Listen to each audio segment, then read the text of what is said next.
Lo tau gak sih ada sebuah game yang diam-diam nyedot duit orang triliunan sih? Loh. Roblox ini.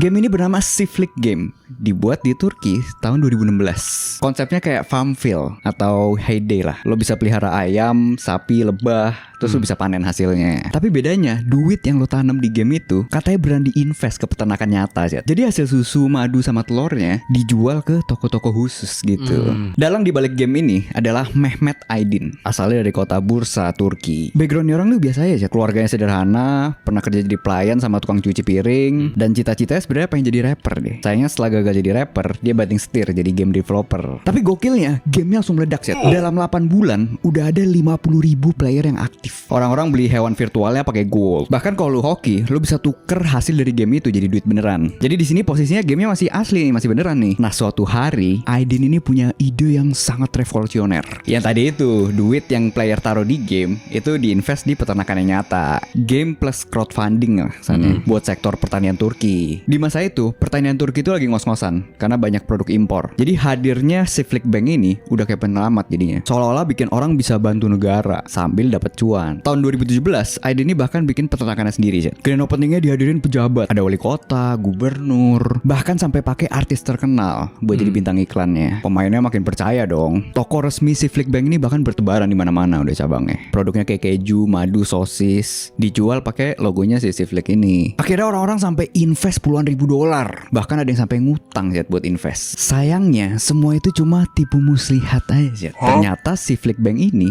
adalah skema Ponzi. Produk-produk yang dijual di toko nggak benar-benar dari peternakan mereka. Banyak peternakannya itu cuma jadi pajangan doang lah. Tapi di awal semua orang tetap dibayar tepat waktu, biar lebih yakin lah. Tapi sebenarnya skema Ponzi ini kan duit player lama dibayar sama duit player baru kan. Dan biasa Ponzi itu kan bisa jalan kalau orang baru tetap masuk kan. Makanya begitu melambat mulai ketahuan. Tahun 2017 akhir mulai banyak tuh yang komplain. Regulator Turki mulai curiga. Apalagi ketahuan rekening perusahaannya itu ditaruh di Cyprus. Aydin rasa udah nggak bisa bertahan. Akhirnya dia kabur. Perusahaannya berhenti terima user baru dan stop ngasih profit. Pada tahun 2018 resmi diumumin Siflik Bank itu adalah scam. 130.000 orang kena tipu. Total kerugiannya lebih dari 250 juta dolar sih. Tapi posisi Aydin udah hilang. Setelah dilacak ternyata dia kabur ke Uruguay. Lo tau gak kenapa bisa ketemu sih? Karena bukannya dia sembunyi, dia malah flexing sih. Drama ini akhirnya berakhir di tahun 2021. Aydin menyerahkan diri di Brazil, terus dia dipulangin ke Turki. Nah ini yang gokil banget sih. Lo tau gak dia dijatuhin berapa tahun sama pengadilan? Wah, berapa tahun tuh? 89.000